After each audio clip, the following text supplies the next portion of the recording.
What's up guys, this is RG giving you another High Definition broadcast. As you can see, we're here on the Demon Hunter on battle.net. Please go to the Demon Hunter and check out the skills and ruins. All you gotta do is check on the skill calculator and you're there. So definitely go check this out. Guys, this is the Demon Hunter PvP range video. I think it's gonna be a really awesome build for beta because for one, I really do like the Demon Hunter, and I believe Amazon was one of my classes back in Diablo. I mean, I played every single class in Diablo 2, so. But I liked the Amazon a lot when they were really good. I had a lot of poison charms at one point, killing everybody with the poison charms. You guys remember? But yeah, anyways, let's get to the matter at hand. Let's go ahead and hit this Hungering Arrow up, and I'll show you guys my Demon Hunter PvP range video. So, Hungering Arrow Hatred Generator is going to be really good and essential for this PvP Demon Hunter range, because Hungering Arrow, just think about it, it's a homing arrow, and this is a skill shot game, meaning skill shots, you can dodge them, you know, not like a World of Warcraft where you just click on somebody and smash some buttons and it's automatically going to hit them. You actually have to move and get out of the way if something's actually going to hit you. So, by the way, I'm talking about WoW PvP. I'm not talking about WoW PvE because, yeah, definitely in WoW PvE you have to get away from stuff. But anyways, this Hungering Arrow is really going to be really awesome because it homes in and it is a skill shot game. It's going to be right on target almost every time. It also does a 180-degree backflip. If you hit like a little bit off the target, it'll come all the way around and actually hit him. And equipped with a puncturing arrow, 50%. So that's going to be an awesome skill because it also hits multiple targets. Not only can you pierce one target and pierce them like 4 times with one arrow, and you'll have more than one arrow going at once if your attack speed is decent at all. So that's going to be amazing. Also, there's going to be a multiple, target chance, so you can actually hit multiple targets with it. Say 4 in a row, and then you hit all 4, or you could hit 2.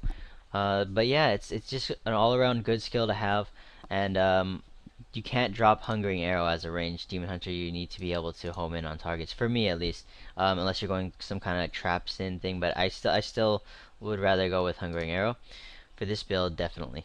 So Entangling Shot is my next one I want to use, and some of you guys might be thinking, why 2 hatred generators? But I'll tell you why. Because you need skills, and these skills are not bad. These are amazing skills. You need skills that can recharge instantly or fast, and you need skills that you can use over and over again without having to wait. So 2 skills is better than 1 for that type of thing. These are hatred generators. You can use them all day long, and you won't lose anything. So not even arrows, because they took arrows out of the game, if you guys didn't know. So yeah, anyways, Entangling Shot gonna be amazing with the Hungering Arrow here, and it's also going to synergize with one of my passive skills, so it's gonna work together with it. The next thing I want to show you guys is Vault. Vault is gonna be one of the essential skills because this is your escape. This is also your distance closer. So you're gonna be able to use this as a mobility, as a dash in or dash out, to get into a fray or to get out of a fray. This is pretty much an awesome skill that you're going to need to use, and sometimes you need to use it twice in a row, and that's why I use it with Tumble. Usually when you're trying to vault, I use it to get away. I usually don't want to get inside places unless somebody's running away from me. So I'll distance close on somebody if they're running away from me with low HP. But if they're just running away, I feel like they're gonna try to bait me, I usually don't go in.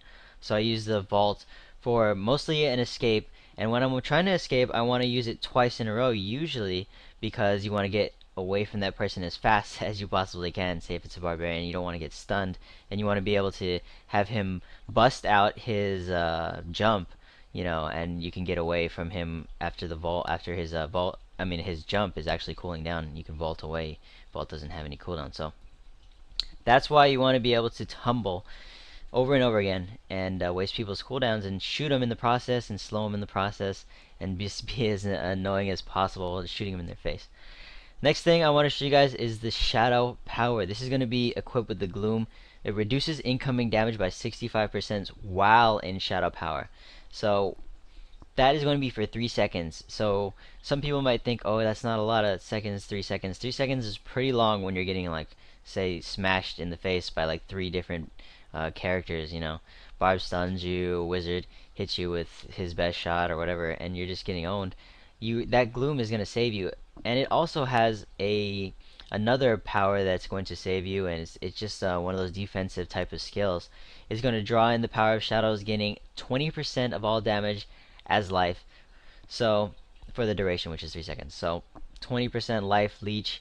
You're going to be able to get your life back that way. Hit him with a couple times after you use your shadow power and vault off. Use your elemental to get away. But yeah, that's going to go ahead and draw me to the elemental. So I wanted to show you guys this elemental arrow. Some people might be thinking, why not impale? Why not rapid fire? Why not any of these other skills that are AoEs? Well, this actually does a lot of damage to single targets, so it also stuns. So if you're going in like a 2 versus 2 match, you might want to switch it to impale and hit it up with the stun here. I think it's yeah, right here. The first one, the impact. It's really a high percent chance, 65% chance to knock back and stun. So if you're going in a 2 versus 2, you want to go with the impale. But if you're going in anything higher than that, you want to go with the elemental arrow. So I want to talk to you guys about the elemental arrow and impale versus these rapid fire and these other skills like chakram and stuff. Chakram's not so bad, but elemental arrow is what we're going with right now. So I wanted to show you guys frost arrow. Frost arrow is what I'm going to go with elemental arrow because it does an AoE as well as slowing them. That's going to be really important with this type of build. So frost arrow is going to do that quick attack, whereas say rapid fire you have to stand still and do it. The next one I wanted to talk about was where is it? Fat knives is too. It makes you get too close. This one right here, Rain of Vengeance, is cooldown. Multi-shot doesn't have a slow. Strafe is you're running and you can't attack a target specifically. You just attack random targets as you're moving. You actually can't you know, see which one you're attacking. It just says you randomly attack nearby enemies. So the nearest enemy could be a barbarian. Could be tanking all the damage for say the Sork that's right behind you and killing you.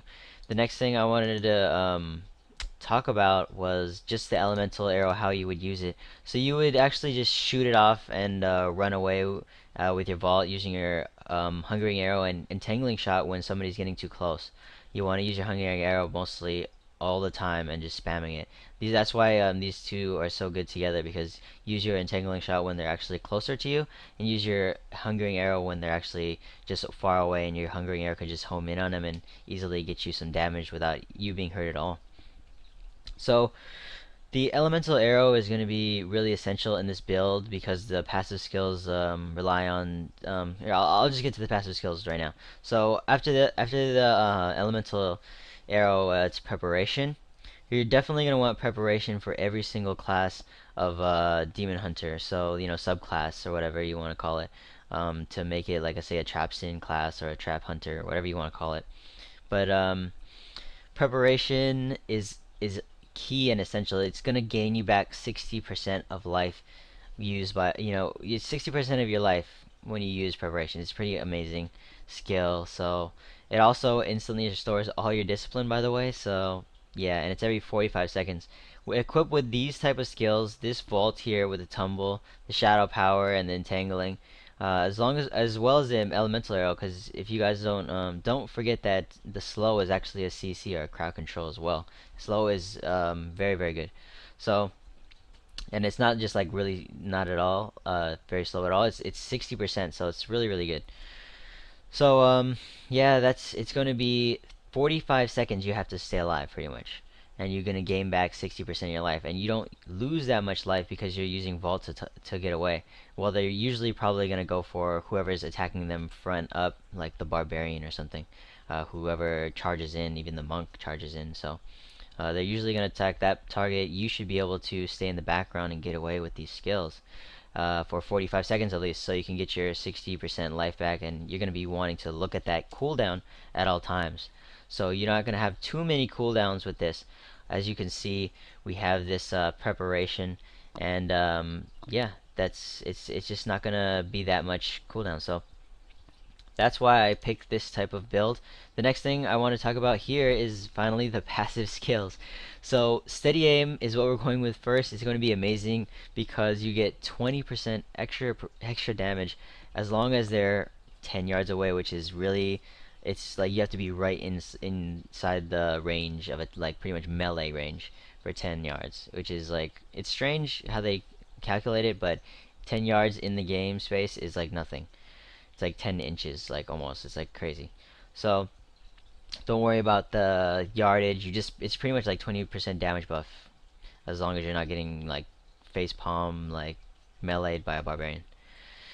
So alright, so Call of the Week is the next thing. This is the passive skill I was talking about with the slow. So you get an extra 15% damage versus slowed enemies. So the entangling shot would say, you know, the heavy burden, you're always gonna have that 4 on him. Just refresh it with the entangling shot. So if you want to do extra damage to him, keep a slow on him. And like our hatred spender here is going to give us a slow as well. So every time he's hit with this, it's 1 second. So as long as your arrows are constantly hitting him and you have fast attack speed, you're going to be doing that Call of the Week to him. You could also pepper in some entangling shots if you'd like to get that buff on them and have them slowed as well as when you're shooting them. So that's why I use the Call of the Week. It gives you that extra 15% damage, and there's a lot of slows here. Your hatred attack, and you can have a hatred generator that's a slow. So it's going to be 15% damage, and then there's another 20% damage with this. The next thing I wanted to show you guys is the tactical advantage.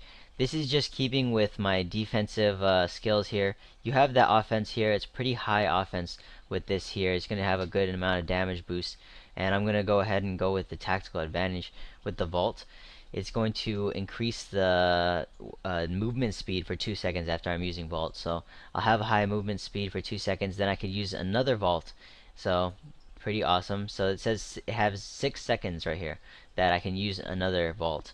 So I have tactical advantage. I use my vault first time, use that 2 second movement speed to get just that much further away. Then I can use my second vault for a 50% reduced cost. So depending on if I need to retreat more or I need to keep going forward. Say I have really low life and you know somebody is attacking me and I'm baiting them because I have low life. So I'm baiting them, and they're like, okay, I'm just gonna go away now, and they leap over here. I could vault backwards, you know. So that would be the second vault. So I would vault away, get away with low life. He's gonna hit another target. You vault towards him, and then you start hitting him with some hungering arrows. When he comes back to you, you could use your shadow power and then trick him, maybe kill him, something like that. Just something that I think about. Tactical advantage would be really awesome to use. So yeah, that's pretty much it, guys. I know this is a pretty long video, and I went pretty in depth with it. I hope you guys liked it, and I hope you guys put in the comments, or you know what, just do it in the barbarian, the first one's comments, or either one, doesn't really matter. Just put in the comments what you guys want to see next. Whatever class you want to see next, and I'll definitely try to get that to you, as I do follow you guys comments, and I try to follow you guys, what you guys try to say and tell me to make me a better caster. So thank you guys for that, and as always, definitely go check out my channel if you guys are checking this out for the first time on YouTube, and definitely hit that subscribe because there's a lot more good content on the way. So